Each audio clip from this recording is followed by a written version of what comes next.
तो आइए महर्षि वाल्मीकि के रचे इस महाकाव्य के विश्लेषण की शुरुआत करते हैं। रामायण सिर्फ एक कहानी तो है नहीं, है ना?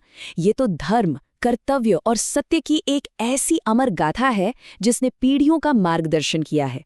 आज हम यही समझेंगे कि ये महाकाव्य सिर्फ एक युद्ध तक सीमित नहीं है, बल्कि ये तो जीवन जीने की एक पूरी रूपरेखा है, एकदम अद्भुत। इस पूरी गाथा के केंद्र में जो सबसे बड़ी बात है वो है धर्म, यानी हमारे कर्तव्य, हमारे आदर्श। पूरी रामायण इसी द्वंद्व पर टिकी है कि जब हमारी अपनी इच्छाओं और हमारे परम नैतिक कर्तव्यों के बीच टकराव होता है तो जीत किसकी होनी चाहिए? सही रास्ता चुनना ही तो पूरे ब्रह्मांड का संतुलन बनाए रखता है। ये कोई थोपे गए नियम नहीं है, बल्कि वो दिशा सूचक है जो यहाँ हर किरदार के फैसलों को चलाता है। और इस पूरे सफर को अच्छे से समझने के लिए हमने इसे 5 मुख्य पड़ावों में बांटा है। पहला, जन्म और वनवास, फिर सीताहरण, उसके बाद खोज और वानर सेना, फिर आएगा महायुद्ध और रावणवध, और आखिर में बात करेंगे राम राज्य और मर्यादा की। तो चलिए सीधे पहले पड़ाव पर चलते हैं। हमारी कहानी का पहला भाग, जन्म और वनवास। शुरुआत होती है अयोध्या के राजघराने से। सब कुछ कितना भव्य और उत्तम लगता है ना? लेकिन नियति का एक ऐसा अप्रत्याशित मोड़ आने वाला है जो सब कुछ पलट कर रख देगा।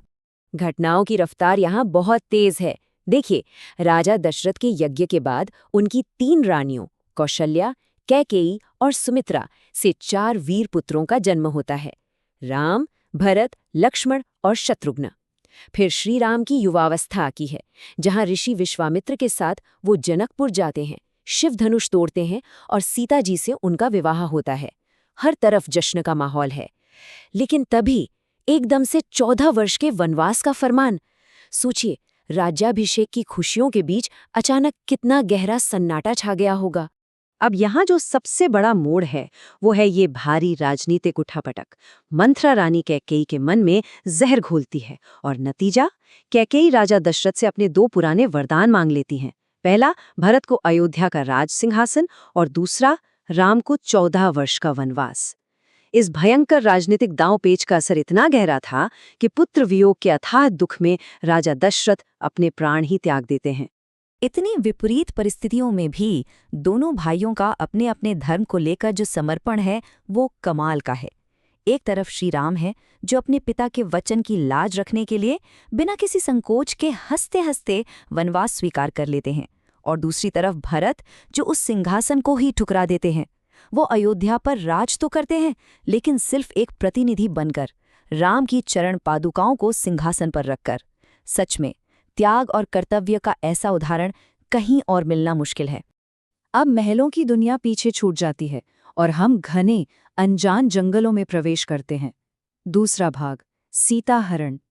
यहाँ से कहानी में तनाव बढ़ने लगता है और एक बिल्कुल ही नई दिशा तय होती है। वनवास के दौरान राम, सीता और लक्ष्मण कई राक्षसों का वध करते हैं, लेकिन संघर्ष की असली चिंगारी तब भड़कती है जब लंका के राजा रावण की बहन शूर्पणखा आती है। उसका प्रस्ताव ठुकराए जाने पर जब वो आक्रामक हो जाती है तो लक्ष्मण उसकी नाक काट देते हैं। ये कोई छोटी मोटी घटना नहीं थी, ये वो चिंगारी थी जिसने बदले की एक ऐसी आग भड़का दी जो जल्द ही पूरे महाकाव्य को अपनी चपेट में लेने वाली थी। इसके बाद रावण जो चाल चलता है वो एक बेहद सोची समझी साजिश थी। सबसे पहले मारीच का वो मायावी सोने का हिरन बनना, फिर ऐसा ध्यान भटकाना कि राम और लक्ष्मण कुटिया से बहुत दूर निकल जाएं। उसके बाद रावण का साधु के भेष में आना और अंततः सीता जी का बलपूर्वक अपहरण करके उन्हें लंका ले जाना। ये एक बहुत ही सटीक और कपटपूर्ण योजना थी। सीता जी के अपहरण के बाद कहानी में एक जबरदस्त तेजी आती है। तीसरा भाग, खोज और वानर सेना। अब समय था एक ऐसे ऐतिहासिक गठजोड़ का जो सब कुछ बदलने वाला था। यहाँ इस रणनीतिक गठबंधन पर ध्यान देना बहुत जरूरी है। वन में भटकते हुए श्रीराम की मुलाकात वानर राज सुग्रीव और हनुमान जी से होती है। राम सुग्रीव के अत्याचारी भाई बाली का वध करते हैं और सुग्रीव को किष्किंधा का राजा बनाते हैं। इसके बदले में सुग्रीव अपनी विशाल वानर सेना को माता सीता की खोज में चारों दिशाओं में भेज देते हैं। इस एक गठबंधन ने धर्म की इस लड़ाई को एक बेहद मजबूत सैन्य आधार दे दिया। और सुंदरकांड का ये हिस्सा सच में हनुमान जी की असीम शक्ति और भक्ति का सबसे बड़ा प्रतीक है। जरा सोचिए, समंदर लांघने के लिए अपनी अपार शक्ति का इस्तेमाल करना, लंका की अशोक वाटिका में माता सीता को खोज निकालना, उन्हें राम की अंगूठी सौंपना और फिर जाते जाते पूरी लंका को आग के हवाले करके दुश्मनों के मन में खौफ पैदा कर देना। ये एक ऐसा अकेला अभियान था जिसने न सिर्फ महत्वपूर्ण जानकारी जुटाई बल्कि राम जी तक सीता माता का संदेश भी सुरक्षित पहुंचाया। सचमुच अद्भुत। अब हम पहुंचते हैं इस महाकाव्य के सबसे बड़े और नाटकीय चरम पर। चौथा भाग, महायुद्ध और रावण वध, धर्म और अहंकार के बीच की सबसे बड़ी लड़ाई। लंका तक पहुंचना कोई आसान काम तो था नहीं। इसके लिए अकल्पनीय निर्माण कौशल और अटूट दृढ़ संकल्प की जरूरत थी। वानर सेना ने रामेश्वरम में समुद्र के ऊपर पत्थरों का एक विशाल पुल तैयार कर दिया। ये पुल सिर्फ पत्थरों का एक ढांचा भर नहीं था, ये धर्म की सेना की उस अजेय गति का सबूत था जिसे दुनिया का कोई भी समुंदर रोक नहीं सकता था। इसके बाद शुरू होता है वो भीषण युद्ध। लंका की धरती एक एक करके बड़े बड़े योद्धाओं के पतन की गवाह बनती है। रावण का शक्तिशाली पुत्र मेघनाद, उसका विशालकाय भाई कुंभकर्ण और अंततः स्वयं 10 सिरों वाला राक्षस राज रावण। भगवान राम ने स्वयं रावण का वध करके उसके अत्याचारों का अंत किया और माता सीता को मुक्त कराया। बुराई पर अच्छाई की ये एक निर्णायक विजय थी। युद्ध समाप्त होने के बाद ब्रह्मांड का संतुलन वापस स्थापित किया जाता है। रावण के वध के बाद लंका को ऐसे ही नहीं छोड़ दिया गया, बल्कि रावण के धर्मात्मा भाई विभीषण को वहां का नया राजा बनाया गया और इसके साथ ही वो कठिन 14 वर्ष का वनवास पूरा होता है। राम, सीता और लक्ष्मण की अयोध्या वापसी के साथ एक बिल्कुल नए युग का आरंभ होता है। अब हम इस कथा के अंतिम अध्याय की ओर मुड़ते हैं। 5वां भाग, राम राज्य और मर्यादा। महायुद्ध तो समाप्त हो चुका है, लेकिन असली परीक्षा अभी बाकी है। अयोध्या लौटने पर भारत खुशी खुशी राज्य राम को सौंप देते हैं और यहीं से स्थापना होती है राम राज्य की। ये राम राज्य सिर्फ एक राजा का शासन भर नहीं है, ये एक ऐसा स्वर्ण युग है जो पूर्ण न्याय, धर्म और सामाजिक व्यवस्था के उच्चतम आदर्शों को दर्शाता है। एक ऐसा समय जहां हर फैसला, हर नीति पूरी तरह से धर्म और कर्तव्य पर आधारित थी। लेकिन राजमुकुट का बोझ उठाना इतना आसान नहीं होता।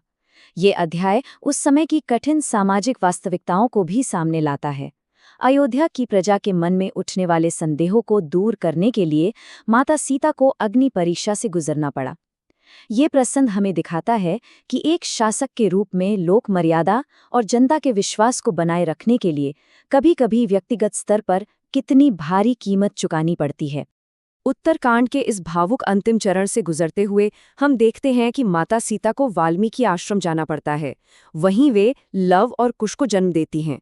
वर्षों बाद एक बड़ा ही नाटकीय मोड़ आता है जब यही लव और कुश अश्वमेध यज्ञ के दौरान राम की ही सेना को हरा देते हैं और अंततः माता सीता अपनी पवित्रता सिद्ध करते हुए अपनी माता यानी धरती की गोद में वापस समा जाती हैं। अपना अवतार काल पूरा होने पर भगवान राम सरयू नदी में जल समाधि ले लेते हैं। ये एक अत्यंत मार्मिक लेकिन बहुत ही गहरा समापन है। इन तमाम संघर्षों, बलिदानों और युद्धों का जो असल सार है वो इस एक पंक्ति में सिमट जाता है। चाहे कितनी भी बड़ी बुराई क्यों न हो, अंत में धर्म और सत्य की ही विजय होती है। ये सिर्फ कोई अच्छा लगने वाला विचार नहीं है, बल्कि एक सार्वभौमिक सत्य है। ये हमें बार बार याद दिलाता है कि अधर्म शुरुआत में भले ही कितना भी हावी क्यों न लगे, अंतिम जीत उसी की होती है जो सत्य की राह पर चलता है। तो हमारे इस विश्लेषण का अंत एक बहुत ही विचारोत्तेजक सवाल के साथ होता है। धर्म, कर्तव्य और सत्य के ये प्राचीन आदर्श आज की इस आधुनिक और जटिल दुनिया में कैसे लागू होते हैं?